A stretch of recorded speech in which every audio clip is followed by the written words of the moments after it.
नमस्कार। आज के इस वीडियो में मैं आपको बताऊंगा कि जो अपार ऑनलाइन है उसको कैसे आपको अप्रोच करना है, उसको कैसे आगे बढ़ाना है।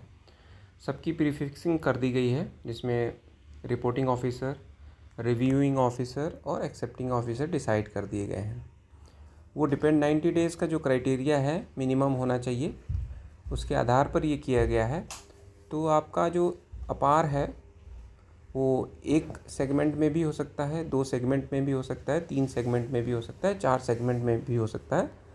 वो डिपेंड करता है कि आपका पूरे फाइनेंशियल ईयर में 1 अप्रैल से लेके 31 मार्च के बीच में जो आपके ऑफिसर्स थे वो कितने बदले, किस किस लेवल पे बदले।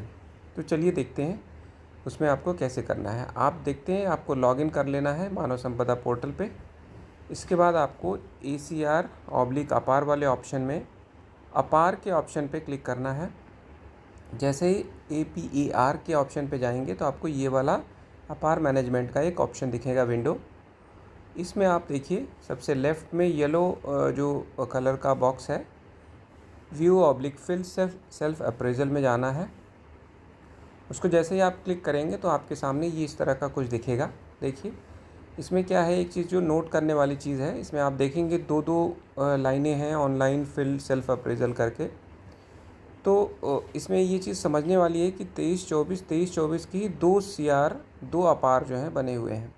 इसका मतलब ये हुआ कि मेरा अपार जो है 2 पार्ट में बना हुआ है। जो भी अपार होता है ना, वो आपका 12 महीने का ड्यूरेशन कंप्लीट होना चाहिए। पूरे 12 महीने को कंप्लीट हम करते हैं इसमें ऑनलाइन में। तो हमारा IO, RO, reporting officer, reviewing officer और एक्सेप्टिंग ऑफिसर में से कोई ना कोई चेंज हुआ है जिसकी कारण से 2 अपार बनी हुई है। ठीक है, तो इसमें देख लेते हैं। पहला देखिए, फर्स्ट वाले ऑप्शन को मैं 1 और 2, 23-24 1, 23-24 2, 2 पार्ट में बना हुआ है, दोनों पेंडिंग है। सबसे पहले मैं फिल सेल्फ अप्रेजल पार्ट 1 को क्लिक करता हूँ। इसमें कुछ आएगा कि आपका अपार जो है ACR 23-24, if this need any correction kindly contact establishment में। तो इससे जो भी ओपन होगा ना, उसको पहले आपको देखना है, चेक करना है कि आपके डिटेल्स सारे सही भरे हैं कि नहीं, क्योंकि हो सकता है कि ऑफिस लेवल पे, इस्टेब्लिशमेंट के लेवल से कुछ मिस्टेक्स हो सकती हैं, उसको आपको ठीक करना है। देखिए इसमें क्या है कि एम्प्लॉय डेटा बेसिक डिटेल्स हैं। फर्स्ट पार्ट इसका ये है, पर्सनल इन्फो वेरिफिकेशन करना है जो एम्प्लॉय को करना है। इसके बाद जो है आपका सेल्फ अप्रेजल का ऑप्शन आएगा।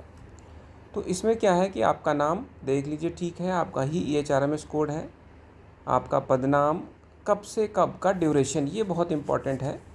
आपका जो जितने भी पार्ट में अपार होगा या वो सब सारी जो है मिला करके 12 महीना कंप्लीट होना चाहिए उस फाइनेंशियल ईयर का जिसका कि आप अपार अपना इनिशिएट कर रहे हैं, सेल्फ अप्रेजल लिख रहे हैं। 1 अप्रैल 23 से लेके 7 नवंबर 23 तक का है। बाकी मेरी पर्सनल डिटेल्स हैं इसके अंदर। और इसमें देखिए अगला चीज़ है कि करंट पोस्टिंग ऑफिस आपकी सही होनी चाहिए। ऑब्वियसली ये ऑटोमेटिकली सिस्टम लेगा।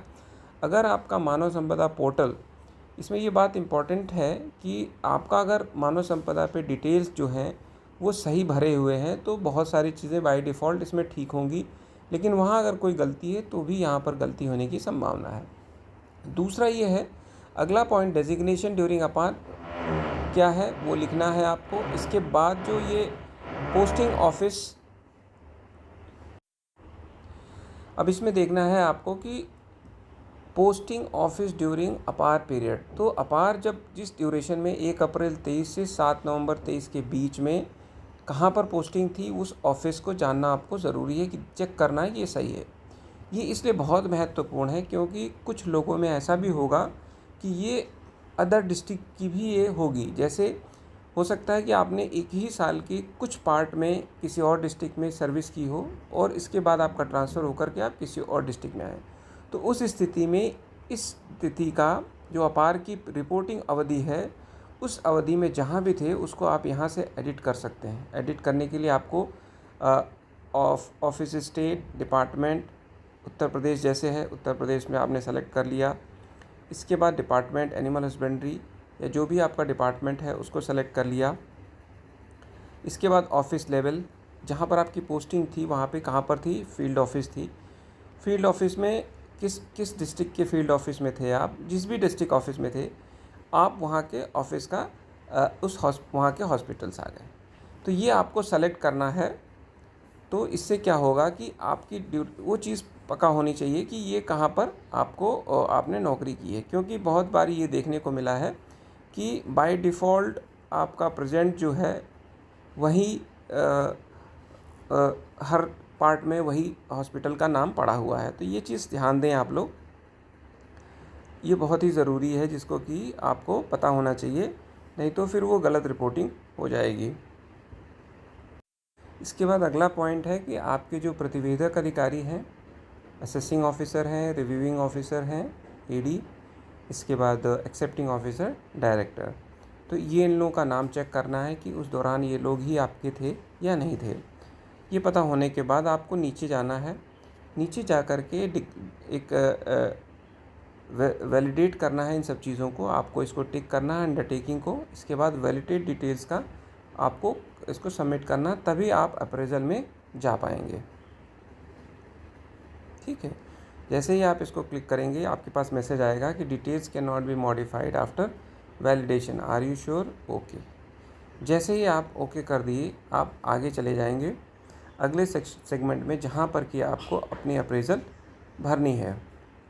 इसमें देखिए क्या है कि यहाँ पे क्वेश्चंस हैं, इसमें आप मंगल फॉन्ट में टाइप कर सकते हैं खुद, या आप इसको कहीं और टाइप करके वर्ड में यहाँ पर ले आके पेस्ट कर सकते हैं। ब्रीफ डिस्क्रिप्शन ऑफ ड्यूटीज़ में आप क्या लिखेंगे कि जो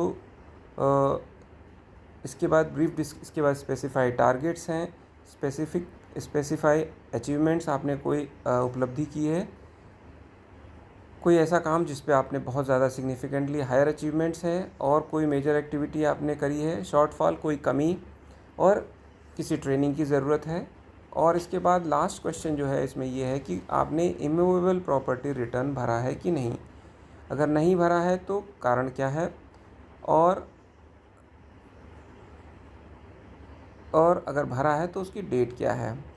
ये पता होना चाहिए हम सभी को कि 31 जनवरी ऑफ द ईयर जो है उसमें आपको हर साल आपको ऑनलाइन IPR भरनी है। इसके बाद क्या है कि आपका जो भी CR से रिलेटेड डॉक्यूमेंट्स हैं, आप कुछ लिखित बनाना चाहते हैं सेल्फ अप्रेजल, वो भी बना सकते हैं और उसको यहाँ पे फाइल में अपलोड भी कर सकते हैं, यहाँ से आप अपलोड कर सकते हैं।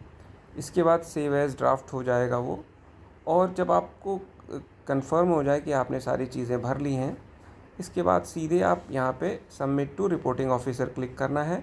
उससे पहले ये ज़रूर चेक कर लेना है कि जो आपने यहाँ पे नाम दिख रहा है यही आपके रिपोर्टिंग ऑफिसर हैं कि नहीं हैं। तो बहुत सारी बेसिक चीज़ें हैं, मैं अलग से एक और डिटेल बनाऊँगा, जो ये पॉइंट्स हैं इसके बारे में आपको बताऊँगा कि कैसे इसके बारे में आपको आगे बढ़ना है, कैसे लिखना है। Thank you so much.